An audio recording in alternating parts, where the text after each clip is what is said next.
अगर गोलियों के साथ HMG के इंजेक्शन ऐड कर दिए जाएं तो ये सक्सेस 10 से 12% तक चली जाती है।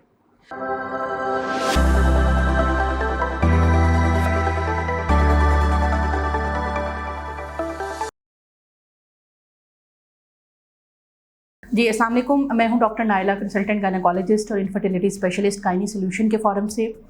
मैं आपकी अवेयरनेस, एजुकेशन और इन्फॉर्मेशन के लिए वक्तन फ़वक्तन बहुत सारी वीडियोस डिफरेंट टॉपिक्स के ऊपर लेके आती हूँ, ताकि आपकी जो ये प्रोसेस है ये रुके ना। आप में से जो कोई मेरी अपॉइंटमेंट लेना चाहता है, मेरा एक स्क्रीन के ऊपर नंबर आ रहा है, आप मेरे PA को कॉल कर सकते हैं। वो आपकी मेरी ऑनलाइन या क्लिनिक के अंदर अपॉइंटमेंट फ़िक्स कर देगा और फिर जो है वो आप मुझसे रब्ता कर सकते हैं। आज हमने बात करनी है कि IUI यानी इंट्रा यूट्राइन इंसेमिनेशन को किस तरह से सक्सेसफुल बनाया जा सकता है। सबसे पहले एक चीज़ जान लेना ज़रूरी है कि IUI है क्या। IUI में क्या होता है कि हम आपको मेडिसिन दे के आपके एग्स बनाते हैं और उसके बाद एग को रप्चर करने वाले इंजेक्शन के 36 घंटे के बाद हम सीमन यानी कि मेल के जो स्पर्म्स होते हैं उनको प्रिपेयर करते हैं और उनको प्रिपेयर करने के बाद, वॉश करने के बाद, जो डेड डेब्री है उसको साफ़ करने के बाद उसमें जो अच्छी क्वालिटी के स्पर्म्स होते हैं उनको आपकी यूट्रस में ट्यूब्स के बिल्कुल पास छोड़ देते हैं और इस तरह से वो क्या होता है कि वो अंडे तक पहुंचते हैं और फर्टिलाइजेशन करते हैं। अब इसमें होता ये है कि जो स्पर्म सर्विक्स और विजाइना सर्विक्स और यूट्रस के थ्रू स्विम करके जा रहा था उसका हाफ रास्ता बाईपास हो जाता है, तो जिसकी वजह से फर्टिलाइजेशन और इम्प्लांटेशन के चांसेस बेहतर हो जाते हैं। लेकिन सब कुछ बहुत अच्छे तरीके से किया जाए तो फिर भी जो IVF की सक्सेस है वो 15 से 20% से ज़्यादा नहीं हो सकती है।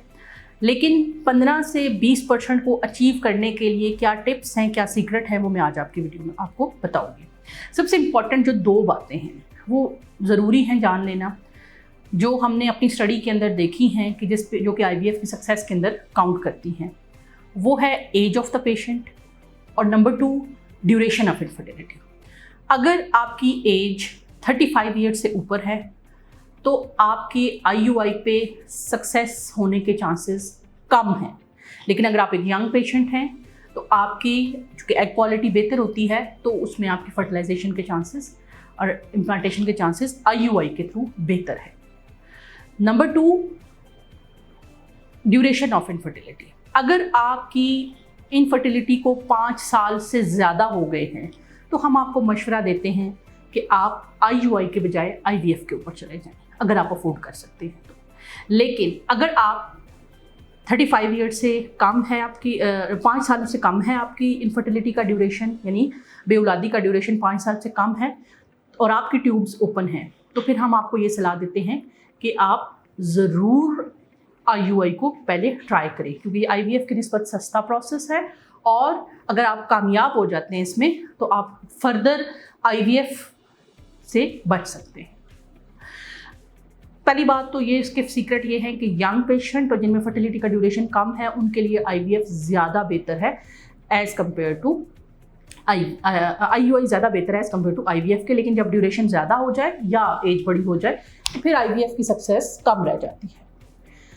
इसी तरह से जो दूसरी इम्पॉर्टेंट बात है वो है IVF में इस्तेमाल होने वाली दवाइयाँ।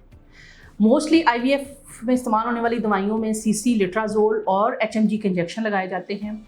अगर सिर्फ दवाइयाँ CC या लिट्राजोल इस्तेमाल की जाए तो एग क्वालिटी जो होती है वो इतनी अच्छी नहीं होती है, तो उसके अंदर जो IVF की सक्सेस है वो तकरीबन 5 से 7% है। अगर गोलियों के साथ HMG के इंजेक्शन ऐड कर दिए जाएँ तो ये सक्सेस 10 से 12% तक चली जाती है। अगर सिर्फ इंजेक्शन ही डे 2 से लेके ऑनवर्ड तक लगाए जाएं तो ये सक्सेस तकरीबन 15% तक चली जाती है। अब HMG जो है वो यूरिनरी FSH है, लेकिन एक प्योर रिकम्बिनेंट FSH होता है, गुनैल, फोलिट्रॉप के नाम से आते हैं पाकिस्तान में।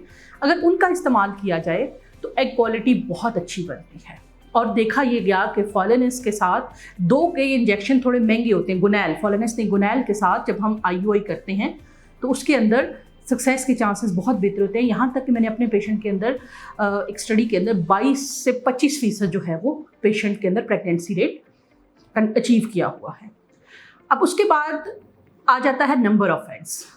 हम ये प्रेफर करते हैं कि जब हम IUI करें तो दोनों ओवरीज के अंदर कम से कम 2 या 2 से ज़्यादा एग्स हों। यानी एक ओवरी में एक ओवरी में एक, अगर सिर्फ एक एग बना हुआ है तो हम यूजुअली कैंसिल कर देते हैं IUI को, या पेशेंट को बता देते हैं कि सिर्फ एक अंडा है, फर्टिलाइजेशन के चांसेस कम हैं। लिहाजा हमारी कोशिश होती है 2 या 2 से 8, लेकिन अगर 4 से ज़्यादा फॉलिकल बने हुए हों, मैच्योर फॉलिकल, तो भी हम IVF साइकिल कैंसिल कर देते हैं, IUI साइकिल कैंसिल कर देते हैं। क्यों? क्योंकि उसमें मल्टीपल प्रेगनेंसीज का रिस्क बढ़ जाता है। आइडियल 2 to 4 फॉलिकल अगर आपके बने हुए हैं मैच्योर साइज के, तो हम आपको जो है वो रप्चर करने के 36 आवर्स के बाद हम IUI आपका कर देते हैं। मेडिसिन्स बहुत इंपॉर्टेंट रोल प्ले करती हैं। अच्छी मेडिसिन्स चूज़ करें, प्योरीफाइड FSH यूज़ करें, और जो है वो नंबर ऑफ फॉलिकल भी कोशिश करें 2 या 2 से ज़्यादा हों, लेकिन 4 से ज़्यादा ना हो।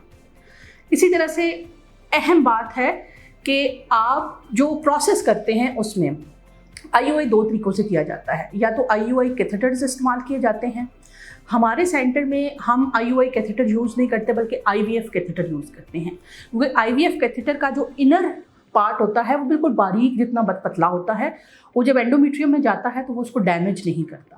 जब हम अल्ट्रासाउंड गाइडेड करते हैं कि अल्ट्रासाउंड से देखते हैं कि हम सैंपल बिल्कुल सही जगह पे ट्यूब्स के पास फंडस से थोड़ा सा नीचे ड्रॉप कर रहे हैं, और उसको IUI कैथेटर के इनर कैथेटर, जो कि बिल्कुल बाल से भी बारीक जितना होता है और वो बहुत ही नॉन ट्रोमेटिक होता है, यानी वो कोई ट्रॉमा एंडोमेट्रियम को कॉज नहीं करता, हम उसके साथ IUI करते हैं।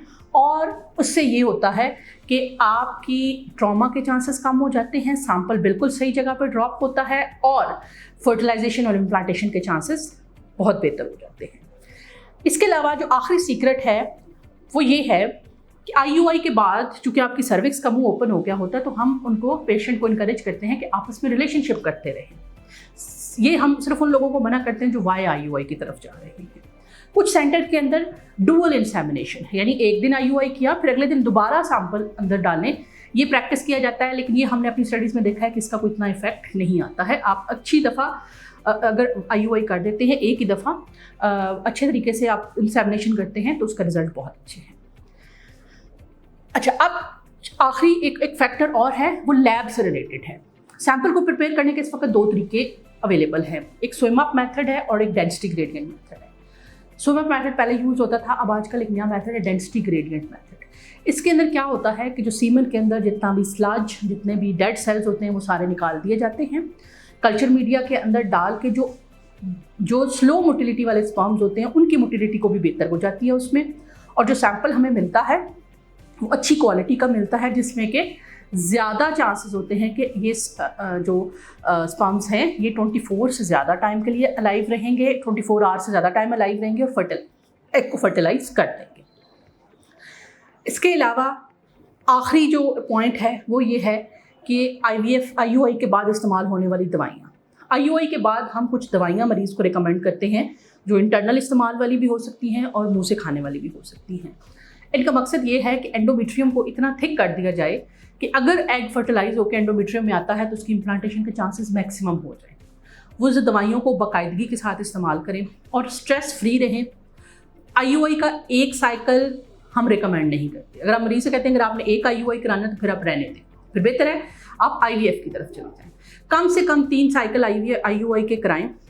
आपके अंदर 3 साइकिल, अगर आपकी ट्यूब्स ओपन हैं, आपकी शादी को कम ड्यूरेशन हो गया है, आपकी यंग एज है, तो आपके अंदर 3 साइकिल IUI की सक्सेस जो होती है वो ऑलमोस्ट IVF के करीब चली जाती है, अगर इन सारी बातों को मद्देनज़र रखा जाए। उम्मीद है कि ये वीडियो आपके लिए इंफॉर्मेटिव होगी, एजुकेशन, इससे आपकी का मकसद हमें हासिल हुआ होगा और आपकी अवेयरनेस बढ़ी होगी। तो मिलते हैं इंशाल्लाह नेक्स्ट किसी वीडियो में, तब तक के लिए अल्लाह हाफ़िज़।